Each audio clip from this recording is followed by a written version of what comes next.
Hey, Aiden here. Okay, so today I'm going to talk to you about the 5 pillars of selling. Now, this is something that has taken me a long time to kind of create. It was through trial and error, obviously, and it, it it started with just me just selling and just kind of like winging it, really. And then things started to change when way back in the middle to late 90s, I was introduced to spin selling by Neil Reckham. And that really kind of changed my whole dynamics of selling because I realized that it gave me a process. It gave me a strategy. It gave me an acronym I could work with, right? And so I've always been into creating frameworks and diagrams and stuff to help me remember. And if it helps me remember, helps me do things better, then hopefully maybe it'll do the same for you. So I've created the 5 pillars of selling uh, based on the 5 specific categories or uh, traits or tactics, if you will, that really help create a successful selling environment. So today I want to start off with pillar number 3, but it's really pillar number 1. And what I mean by that is pillar number 3 is the third piece, but it's the centerpiece. There's 2 on the left, there's 2 on the right, and the center is the foundation. And the foundation is profit creation. Now you'll see there it says profit creation, or I have story. I'll get into that. But I want you to think of it like this. How it helped me was thinking about it. This was, what are the outcomes that I deliver? Not what's the product I say, or what's the benefit. What features are there. Does it have a red button or a blue button or what have you? No, none of that. Those things don't really matter at the beginning of the sales process or when you are having a conversation. They matter as kind of, it's kind of like a bow on top of the box. But what are the outcomes? So let me articulate it in a way that I understand it, or I can articulate it best based on my experience, and perhaps then you can put it into yours. So if you're talking about the cleaning industry as an example, where that's where I came from, is it's like, okay, the cleaning industry and what are the features, right? Well, the features are, we're going to come and clean this place, and or you're going to buy our products, right? Depending on the supplies or services sector end of it. But the features are, well, our people are going to show up and our people are going to clean. And like, okay, so I'm going to pay you to have somebody come up, spray chemical onto a surface, wipe it, vacuum, that type of thing. Those are the features. And that's what a lot of people focus on, is this is what we do. Here are the features that we do. Here's what we're going to do. We're going to do X, Y, Z, Z. Here's the things we're going to do. And you're going to pay us X amount for this. But the outcomes are what people don't really understand. And the people that are hiring you definitely don't understand it. So in the cleaning industry, when you have a clean environment, think of it like this. Cleanliness is next to godliness. Okay, so what they mean by godliness is purity, right? Is purity. So cleanliness is next to purity. It's having a clean environment. Not a sterile environment, but a clean environment.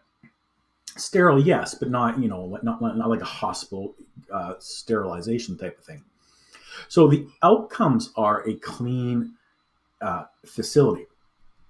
So it looks clean, but the benefits, the outcomes that are delivered is a healthier environment. And when you have a healthier environment, you're able to think better. Students get better math scores. Students get better reading scores. People have more productivity. There's less sick days. When you're using effective equipment, you're drawing less wattage, less energy costs. When you're using super concentrates, you're using less water and water consumption. When you're using proper products, you don't have to have hot water, which is part of the cleaning quadrant, right? All of these things. So these are the outcomes. So when we do X, Y, Z, and Z properly, not just use certain products in any cloth or any vacuum or any of these things, but when we have these systems and when we do these tasks, here are the outcomes we get. We remove particulate or dirt. We remove VOCs, odors, fragrances. We remove microorganisms such as infectious disease and athlete's foot and AIDS and COVID and all these things. These are the outcomes that we deliver. So now the story is that we deliver this, and then you reduce your risk to your employer. So the person sits back and goes, "Oh, I'm reducing my risk. How? Well, I'm getting higher productivity. I'm getting less sick days. I'm getting more people that are more alert. They think better. They act better. They respond better. There's less sick days.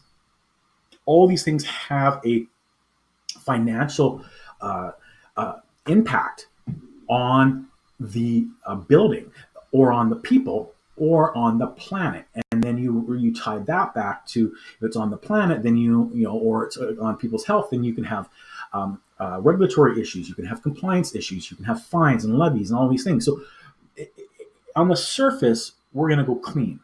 But here's all the things that we do properly. Then when we do that, we remove these risks associated to your people, to the planet, and to the profitability of your organization. And therefore, we have a story that is different than anybody else. It's true, but it's different. And so it's a story of value creation, or profit, as in shareholder value, right? And value is another word for profit. So what's your story? What's the message? What are the outcomes that you deliver that provide value? Now, preferably financial value, but the language of business is finance. So, what percentages, what metrics, what dollar volumes can you impact? How is that? What is the financial case of your business proposition? And if you have a business case where they're going that the market asks for $1,000, you're asking for $1,500, but here are the things that you're making them aware of, and the financial impacts that you are potentially saving them, and if that is much greater than the $500 more that you're asking, then they may ask you for a lower price than the $500 more than your competitors, but they're not going to expect you to do it for the same price, because they recognize the value. They might say, "Well, can you give me a discount? Hey, I'll do it for $1,250," what have you. That is still a 20% higher volume or margin than the average of your competitors. And so that would give you a competitive advantage in a competitive marketplace.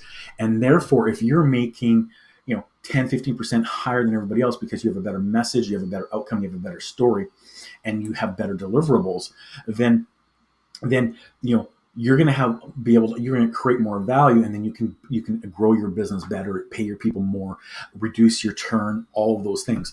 So there's nothing but positivity by focusing on your story. What's the message? What's your story? A story of differentiation, a story that's true, and how are you impacting them? And so whatever you're selling, tie it to your story, tie it to your outcomes, and you will notice a drastic improvement in taking yourself away from a transactional conversation and moving up that value chain, up the value equation, so where you start having a more one-to-one value conversation, which means your customer is going to invest more time in you, and you're going to invest more time in the customer.